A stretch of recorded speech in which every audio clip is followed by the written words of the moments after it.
Welcome back to This Week in Cyberpunk TCG. I'm Spencer from Chrome & Cards, bringing you the latest out of Night City. It's been a massive week. We got new Kickstarter milestones, the final stretch is here. As of now, we have about 7 days left, 1 week left in this Kickstarter. Some long-awaited set details have finally dropped. We'll talk about those a little bit later. And we've got a wave of fresh card art to check out today. Let's get into it.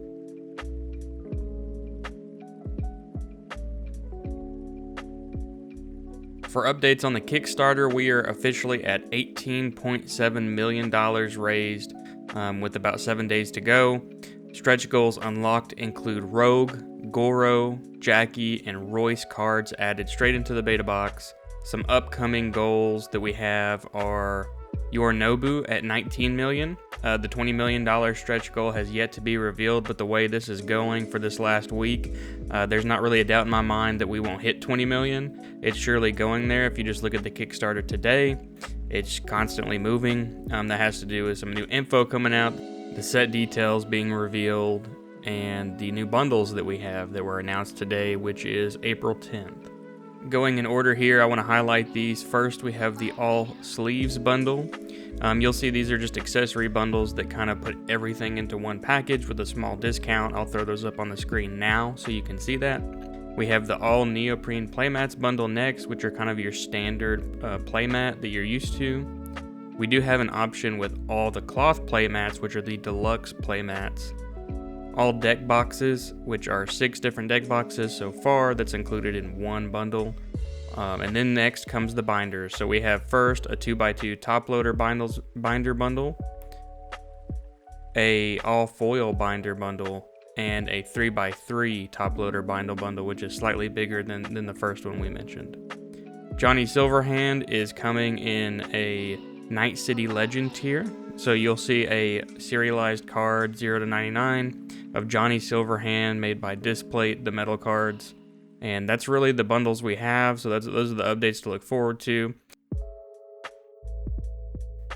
Next, I want to get into the art reveals we've had lately. There's been a whole lot of them, so let's start with Take Control. This one is illustrated by RUDCEF. Hopefully I'm pronouncing that right. This card shows someone walking with hands coming up from looks like a bloody ground, grabbing, lots of cyber tech going on. Very cool art. Next, we have Jacked In Voodoo Boy, illustrated by Josan Gonzalez, also known as Deathburger. He's also on the next reveal in just a second.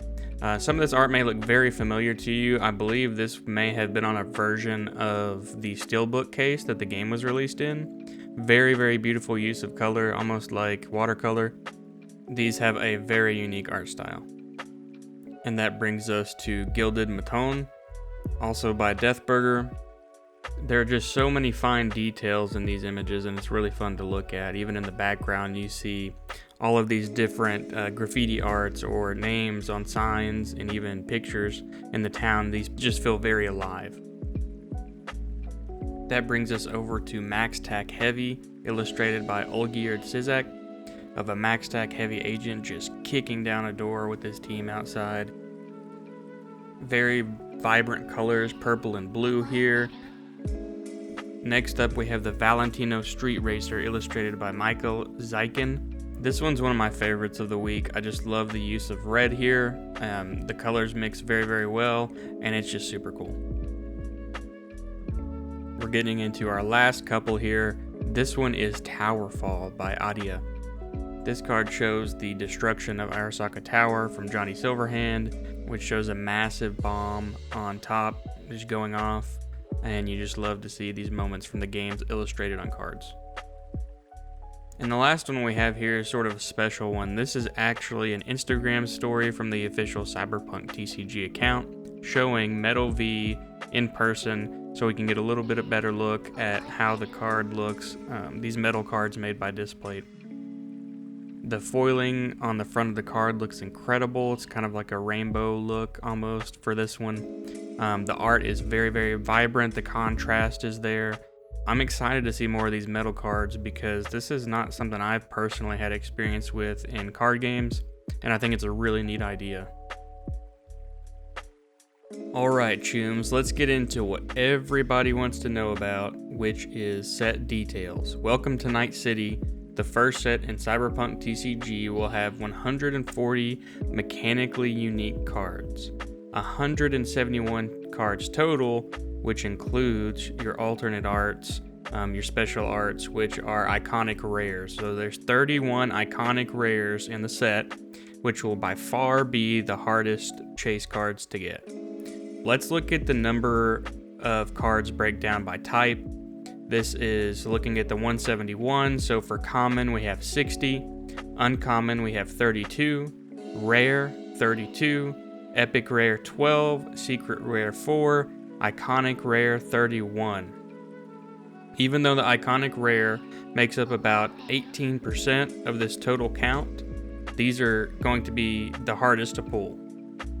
I do want to add a small disclaimer in here real quick before we proceed. I asked Claude AI to pull all of this information together given what the info from the Kickstarter, and this is kind of what it come up with. These are averages. I'm seeing lots of people aggregate more details on the Reddit, in the Discord. So don't just look at this, go look at what everybody else is creating as well, because there's multiple different looks. I just wanted to provide you guys a high level summary and kind of average of what we're going to be experiencing here. So moving on to the pull rates per pack odds, we know that 2+ rares come in a pack. That was a Kickstarter goal that we reached early on, first day that was passed. We have about 1 in 4 packs you're going to find an epic rare on the average. And I do want to call out here the iconic rare and secret rare. These aren't going to be as accurate because we know iconic rare is definitely going to be the hardest to chase. But on average, as far as the makeup of the set, it's about 1 in 18. And then secret rare has a lesser count at 4 cards total. So that's why you see the 1 in 24 here. Again, it's going to be a little bit different, and we don't really know how the packs are seeded yet. We don't know what's guaranteed per box, so that's going to be really interesting. Be on the lookout for information around that coming up here soon within the Discord and elsewhere. Another interesting topic is to look around at other TCGs and see what number of cards they had for their first set. This is also a big discussion topic around the number of cards in the set. So many people think the 140 cards is on the low side, which if we look at this chart here, we can see that is the case, right? 140 is on the lower side, but there have been many successful TCGs in the past that have used a lower number of cards, such as Pokemon TCG, though we have to remember that came out in 1999. Times are very, very different in card games now. We see a lot more competitive natures in these card games. To me, that means there may be a very, very defined meta. With a lower number of cards, there's going to kind of be an answer. I expect the community to solve that answer very, very quickly and make those decks that are kind of in the hyper meta phase of this set.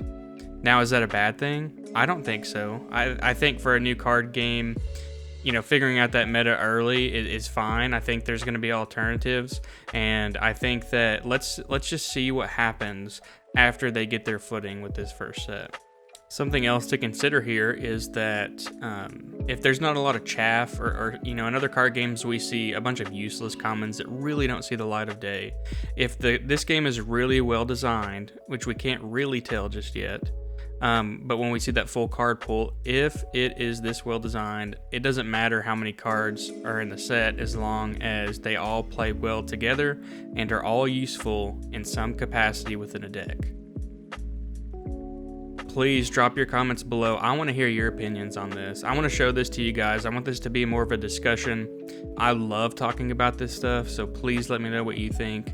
If you know of anything else or if I'm saying something incorrect, please tell me. Let's talk about it. But I mainly want to talk to you guys as my audience about this stuff. So this is really exciting. We've been waiting for this information for a very long time, and we finally have it. So let's start diving into it and talking about it a little bit more.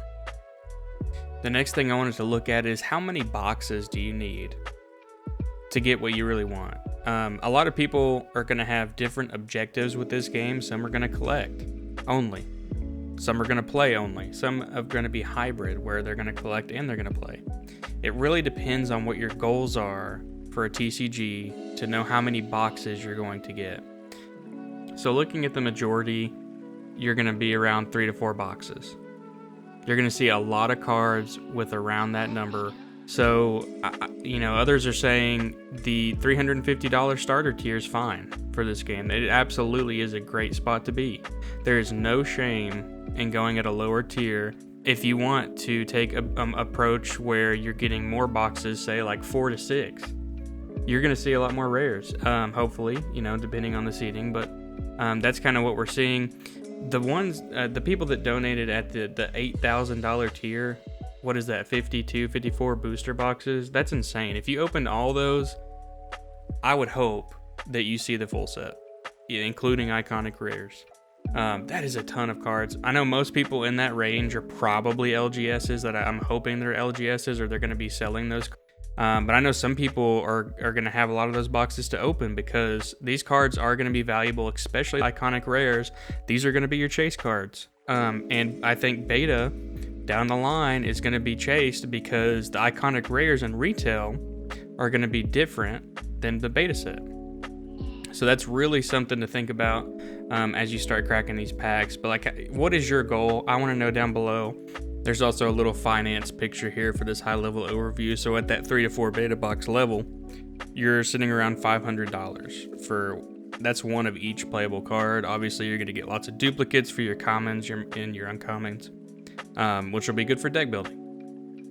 That's your $500 tier on the Kickstarter is a great value.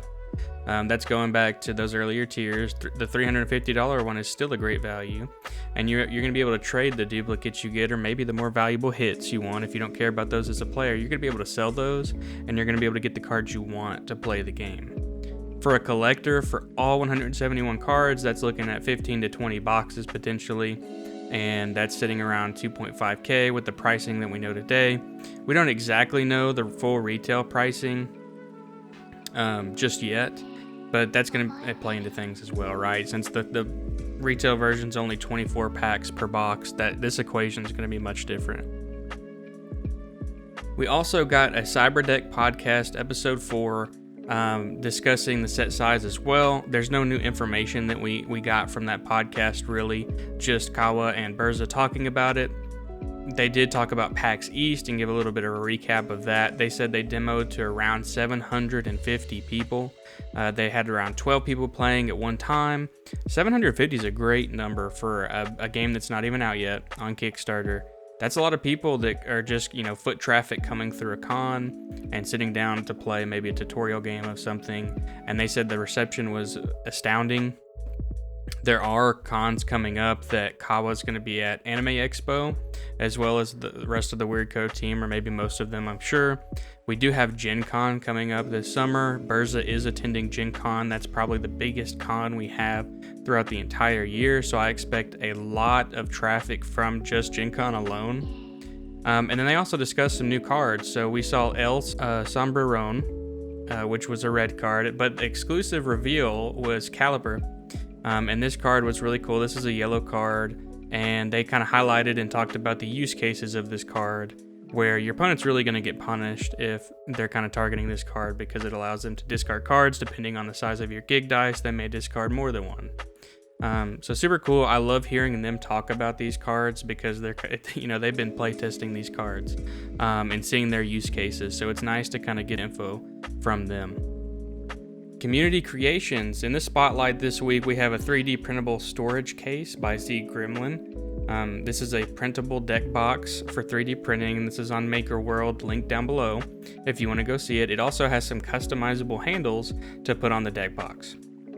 We also got an unofficial Cyberpunk TCG sim that I'll link down below as well. I haven't had a chance to mess with it just yet, but I will absolutely be looking into that and playing some games on the unofficial sim.